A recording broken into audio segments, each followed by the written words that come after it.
You're listening to Supervision with a Vision, where we discuss all things supervision. I'm your host, Sarah, professional counselor, marriage and family therapist, play therapist, eating disorder specialist, and cookie lover, with my co-host, Heather, marriage and family therapist, certified Together in Texas counselor, a Texas transplant from California, and outdoor adventurer. Hi, welcome to Supervision with a Vision. Today, Heather and I are talking about how we handle endings. Heather, I think counselors have a lot of endings. Maybe, right. I don't know, do you think we have more endings that we experience than people who aren't counselors? Yeah. I mean, I can think of other professions that also have endings, but I think in the counseling world, we have a lot of endings. We say goodbye a lot. So today, Heather and I are talking about endings. This week we read What We Get Wrong About Death, published in Psychology Today 2026. Heather, the first point that the article makes is that endings are actually less dramatic than we think. Right. I think we have anticipatory anxiety about what will happen at an ending, closure of a relationship or saying goodbye to our clients or our supervisees finish, all those kind of things. We think there's going to be like this big thing, and it's just not. It's just okay, now I'm flipping the story on you a little bit. Have you ever had a really good dramatic ending? Like, did you ever have like a really good quitting story? I mean, I personally had a really good quitting story. Yeah. What was it? I was not in I was in a clinic setting, and the supervisor was not a counselor supervisor. And they were doing things that were completely unethical in a counseling world. And I just called them on it and said goodbye. Like, hey, this is what's happening and I'm not going to work here anymore. Bye. Yeah. And like middle of the day. Middle of the day. Like, we've already talked about this. It came up again in this meeting. I'm all done. And like a little bit scared because I was literally living on a shoestring budget, like, barely. And I was like, I've saved enough money. I'm okay for a few weeks. Like, goodbye. Yeah. And it felt very powerful. I don't know. Very but I mean, I don't think I even looked back. Like, it was like, and all done. Yeah. Like, and then I was very happy to tell my actual clinical supervisor that I left and was like expecting a high five or like I did it. As you're describing that, I feel like I've had a lot of quitting stories. I think that more shows that I need to quit jobs more quickly. Right. I should be leaving them. On, right? Yeah. I remember one time I've worked with a lot of different psychiatrists, but I worked with a psychiatrist that was really terrible. Okay. And most of the time I didn't like the things that he did, but some of the worst things that he did was that he would threaten kids. Oh. He would scare them on purpose to get them to do what he wanted. So terrible. Right. I mean, really bad. Right. That he would. So I was working in a hospital, and this guy would threaten kids to get them to do what he wanted them to do, like to behave. Right. And I walked into a room, and he's sitting with all the paper charts. So I came in to get this binder of paper charts, and he's being mean to a kid. And he said something, and I kind of smarted off back to him, and he slammed his hand down on the table and he said, "Enough, I will not work with you anymore." And I was holding a chart, and I slammed the chart down on the table and I said, "Good, I won't work with you anymore." Right. And this like, little kid is sitting in front of this whose mouth drops. Like, oh. What is happening? The doctor didn't know that I'd already given my 2 weeks. Okay. So I got to have this like moment where I was like, "You're terrible. I'm not working with you anymore." But I already knew I was quitting. I had another job. But yeah, I feel like I've had a lot of good quitting stories. Right. Maybe I should just quit more often. We just quit everything. But are there times, maybe as a counselor, do you think there are times where the ending just happens? It isn't that dramatic. And yeah, I think often, ends. I mean, I just concluded with a client this week and they were a little angsty about it, but there was nothing else we needed to work. I mean, they've done what their job in counseling that they wanted to come and do. And we've kind of probably been delaying the ending for a little while now. Yeah. And I was like, okay, well, You Huh. know, when I wrapped up, they're like, wait, we're not going to meet again. And I was like, well, I mean, Yeah. if you need something, let me know. But Yeah. you've accomplished all, you know, and kind of like Yeah. had to, and it was very much for them like, oh, okay. Like, Yeah. well, then goodbye. Like, Yeah. Um, when I finished my PhD program, yeah. it was right as COVID was starting. Oh, that's right. I And forgot about yeah, that. I kind of I mean, it was supposed to be kind of a cool ceremony that at this school they get everyone dressed in robes and they walk down Main Street across campus towards the big clock tower thing. Hmm. So it was like pretty and Right. a big moment. Didn't happen. Gosh. I know, so it was kind of weird. Hmm. So there was no anything Right. really. And it's Um, done. that I had ordered or at least like almost ordered the gown or Hmm. whatever, and I canceled the order Hmm. because when am I going to wear that Right. thing? Why do I need that? Yeah. Yeah. Or and then I think maybe my mom was like, "Well, what if you order it and you get like a picture taken?" I'm like, "I don't know, that seems weird." Right. Why do I need So that? that never Yeah. happened. So just ended, Yeah. just done. And you're all, it's over. Yeah. Okay. Yeah. Mhm. The second point in our article is that medicine can manage a lot of the physical distress. Sure. I mean, I don't know that that applies wholly to a situation that's on top of my head, but Hmm. I mean, I think, Well, I mean, if we're talking about a physical problem, I mean, do you have any clients that they manage a good amount of that with medication? I mean, I think so. Yeah. I think I have Hmm. a few that manage whatever's going on with their bodies physically. Hmm. Um, that maybe it's like the imagined physical part that we're Sure. expecting, or that we think Right. like this big thing's going to happen. And Hmm. like, actually, if it's really that big and it's that physical, then Yeah. it can be managed with medication. Right. I think that um, most of the time that's in those scenarios for us that's already managed. Like that's probably something that they're already managing. Hmm.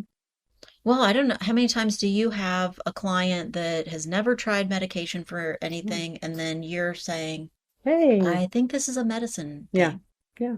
I mean, every once in a while, yeah, Hmm. definitely.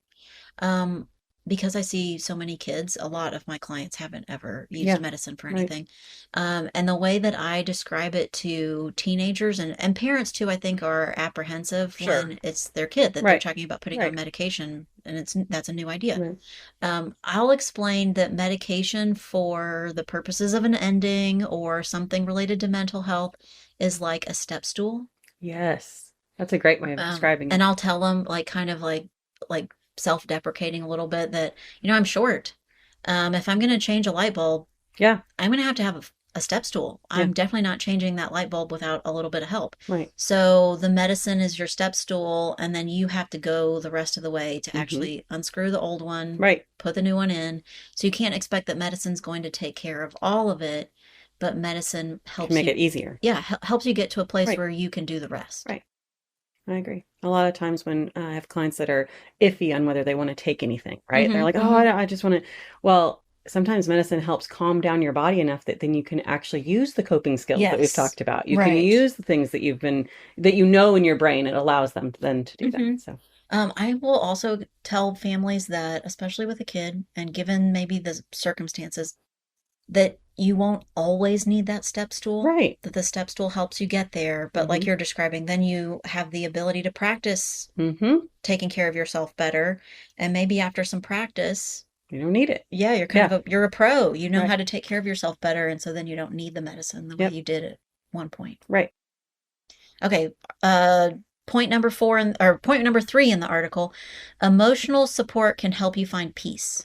So Yes. maybe like the flip side of the medicine Right. part, the emotional support helps you get the rest of the way there. Right, get the rest of the way there, and having kind of your circle built around you. Hmm. I talk often with my clients and actually my supervisees too about building a network and building a circle so that when you're no longer coming to supervision or you're no longer coming to counseling, you have people in your world that are supportive Oh, of like you have like that kind yeah. of a built in, not just with coming to counseling every week, but you Uh-huh. have a new.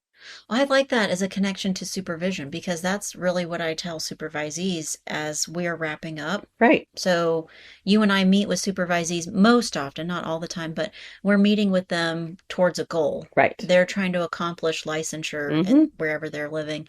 And so you and I meet with them until they've reached that goal, and then Right. We say goodbye. we The say end. goodbye. Yeah. Um, as I'm doing that, as I'm wrapping up and ending with someone, I tell them you need supports. Right. So you still will want someone around to talk to um, get feedback from related to how your counseling is going. That is a Right. support in your Right. in endings that we experience as counselors. Do you think that's ever happened to you that you've what any kind of ending in your work role that then you did want to talk to somebody about it, or you wished you had somebody who related to whatever the ending was? Yeah, I think I've done enough transitions in the counseling world for different roles that I've played. But one of them was going out into private practice. Oh. Instead of being in a group where I saw 6 different counselors every single day, in Mm-hmm. private practice, even though there's a group of us that are together, we weren't always seeing each other because I would come in, see my 2 clients and leave. And, the other person would come in and see their clients and leave. And so Mm-hmm. finding kind of a network of like, okay, so I Yeah. need a scheduled thing on my calendar where I'm going to meet this counselor friend of mine and we're going to discuss some things to Yeah. make sure that I feel, like Mm-hmm. things are still rolling the right directions. Mm-hmm. Yeah, I going from working at an agency to being in private practice, that's the thing I thought I would like the least. Right. And I do think I, I do like it the least. Yeah. That if it can feel lonely, it can feel like you're just kind of hanging out there by yourself and you Mm-hmm. don't have people around you Yeah. to get ideas from, support from. Right. And a lot of the clinics I worked in, everything was on the same hour. Like everyone had Yes, like yeah. all the, or, and then you have a meeting and then you're doing this and you're like at least crossing paths with people. Mm-hmm. But often in private practice, even though there's people in my office, I might be seeing my clients on the hour. They might be seeing their clients on the half hour. And in between, if you're just trying to go grab food or get, anything done, you're Mm-hmm. not actually seeing, they're in the building, but you're not actually connected. Mm-hmm. Mm-hmm. I had thinking about, encouraging supervisees or old supervisees to have a support system or Right. stay connected with people, and endings. I had an old supervisee just a week or so ago reach out because she has a client that she expects they're going to pass away. Right. Right. She So hasn't it's been through like, that before, and that's yeah, a hard. lot of Right. complicated endings happening Mm-hmm. all at once Mm-hmm. that kind of how she feels about it, how to help Sure. them feel Right. prepared, like, Yeah. yeah. It's a lot. And right, that she had never done that before. Right. I mean, I don't know that I've ever done that. I No. have done that, and it's not a easy task Mm-hmm. because it's double layered with your own thoughts and Mm-hmm. emotions, and then what Mm-hmm. you have to help your client through, and then maybe their family members or Mm-hmm. anything else. Yeah. Okay, last point in the article. Grief and guilt are what remains. I don't know if I like that point. I don't like the point. I mean, I think that's a choice. I mean, maybe it means if there is something that still remains, it's like a It's feeling of grief or guilt. possibly. But I'll I give also that. think of Yeah. all the kids that I've said goodbye to because they've moved on, grown Sure. up, Mm-hmm. done something different. I mean, like moved. Um, I don't know that I have guilt or grief Right. with all of those situations. Right. I don't think that. Yeah, I don't know that I agree with the point wholly, but I can see where it's coming from, meaning that like if you've done all these other things and you addressed it now to the end, the only things Hmm. that are left are grief and guilt. Well, if it Well, how about what if we said grief and guilt can remain? right, yeah, they could be there. They could Hmm. get in the way of you of apprehension for your next ending. Yep. They Hmm. could Hmm. cause a stumbling block for that. Hmm. I know. I think I've said that before on the podcast that I don't, for a while, I caught myself saying to really young clients, their last time, me Right. seeing them for Hmm. the very last time, I would say, okay, see you guys later. Oh yeah. For me, for Yeah, my for you, benefit, right? it made me feel better. So there was some amount of grief in Right. that Right. I was having a hard time with the idea that this kid that I've known for a long time and cared about Right. is leaving, walking out the door, and I'm not going to see them again. I think that felt like a little Like a softening. version, yeah, Yeah. a little tiny dose of grief, and that me saying see you later made it softer. Right. But I could see on their faces when I said it that they Right. were slightly confused, like, wait, I thought we weren't coming back. Back. Right. And so I had to catch myself and make myself stop saying Right. that it wasn't helpful to them. And Right. probably, I mean, really not Right. ultimately helpful to me to think Right. that, well, they'll come back. No, Right. they're not. Right. They're not going to come back. Well, and in that the grief and guilt remaining, I think that can happen when it's an unexpected ending. Yes. So I've had Yeah. a client that was a couple that I was seeing that they had therapist hopped a lot, and I figured out pretty quickly why. And soon enough, they were not going to show up for their appointment, and there was no ending. And it was like, oh, like I knew they were therapist hopping. What did I like? Immediately reflection of like, what could I have done differently? What could it, Yeah. I know this morning, even I was talking to you about a client that kind of came and went quickly. Right. That it feels incomplete or not undone. done. Yeah. But I was already telling myself this was someone who I knew was going to be hard to kind of like continue with, or that they like therapist hopping or other reasons that people might leave quickly. So I had kind of already changed it in my head and thought, if they stay, as long as they stay, it's a success. Right. Even if it's shorter than what I would like for them, but as many weeks as I see them, get them in. That's great. Each time is a success that they came back. Yep. Is, I think, kind of like managing the grief related to that. Yeah. That's a good point. So maybe let's like change that wording a little bit. Not that grief and guilt are what remain, but that it can be what remains, and how we choose to manage it is important. Yes. I like that. That's better.